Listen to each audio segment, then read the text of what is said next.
ತಾರೀಕಿಗೆ. ಅದರ ಜೊತೆಗೆ ಅನೇಕ ಕಾರ್ಯಕ್ರಮಗಳು ಇದೆ. ಅವತ್ತು ನಮ್ಮ ಶ್ರೀ ಪುತ್ತಿಗೆ ವಿದ್ಯಾಪೀಠದ 38ನೇ ಘಟಿಕೋತ್ಸವ ನಡೀತಾ ಇದೆ. ಪಾಡಿಗಾರ ವಿದ್ಯಾಪೀಠದ ಪ್ರಥಮ ಘಟಿಕೋತ್ಸವ. ಈ ರೀತಿ ಬೆಳಗ್ಗಿನ ಕಾರ್ಯಕ್ರಮಗಳಿದ್ದರೆ ಸಾಯಂಕಾಲ ದೀಪೋತ್ಸವ ಇದೆ. ಅದೇ ರೀತಿ ಸಾಯಂಕಾಲ 13ನೇ ತಾರೀಕಿಗೆ ವಿಶ್ವ ಶಾಂತಿ ಸಮ್ಮೇಳನವೂ ಇದೆ. ಮತ್ತು 7ನೇ ತಾರೀಕಿಗೆ ಸಮಾರೋಪ ಸಮಾರಂಭ ಇದೆ. ಪವನ್ ಕಲ್ಯಾಣ್ ಅವರು ಬರ್ತಾ ಇದ್ದಾರೆ, ಆಂಧ್ರ ಪ್ರದೇಶದ ಉಪಮುಖ್ಯಮಂತ್ರಿ. ಅದೇ ರೀತಿ ಸುಬ್ರಹ್ಮಣ್ಯ ಸ್ವಾಮಿಗಳು, ಹಾಗೆಯೇ ಮತ್ತೊಬ್ಬರು ಯಾರು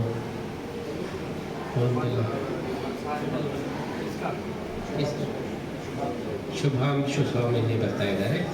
10 ದಿವಸ 12 ದಿವಸ ಇಸ್ಕಾನ್ನವರದ್ದು, 6 ದಿವಸ ಇಸ್ಕಾನ್ನವರದ್ದು 12ನೇ ತಾರೀಕು ತನಕ ಕಾರ್ಯಕ್ರಮ ಇದೆ. ಸುಮಾರು 1,500 ಜನ ಇಸ್ಕಾನ್ ಪ್ರತಿನಿಧಿಗಳು ಬರ್ತಾ ಇದ್ದಾರೆ. ಆಮೇಲೆ 13ಕ್ಕೆ ವಿಶ್ವಶಾಂತಿ ಸಮ್ಮೇಳನ ಇದೆ. ಹೀಗೆ ಅನೇಕ ಕಾರ್ಯಕ್ರಮಗಳಿದೆ. ಎಲ್ಲ ಕಾರ್ಯಕ್ರಮಗಳಿಗೂ ನಿಮ್ಮ ಪ್ರೋತ್ಸಾಹ ಅತ್ಯಂತ ಅಗತ್ಯವಾಗಿದ್ದು, ಮತ್ತು 27ಕ್ಕೆ ಕೂಡ ದೊಡ್ಡ ಕಾರ್ಯಕ್ರಮ ನಡೀತಾ ಇದೆ. ಅದೇ ಡಾಕ್ಟರ್ ವಿಂಡ್ಲೆ ಅಂತ ಹೇಳಿ ಅವರು ಪ್ರಧಾನವಾಗಿ ಇರ್ತಾರೆ. ಅಬ್ದುಲ್ ನಜೀರ್ ಅವರು ಬರ್ತಾ ಇದ್ದಾರೆ. ಮತ್ತು ಸಾಯಂಕಾಲಕ್ಕೆ ಖಾದರ್ ಅವರನ್ನು, ಸಭಾಪತಿ ಅವರನ್ನು ನಾವು ಕರೀತಾ ಇದ್ದೇವೆ.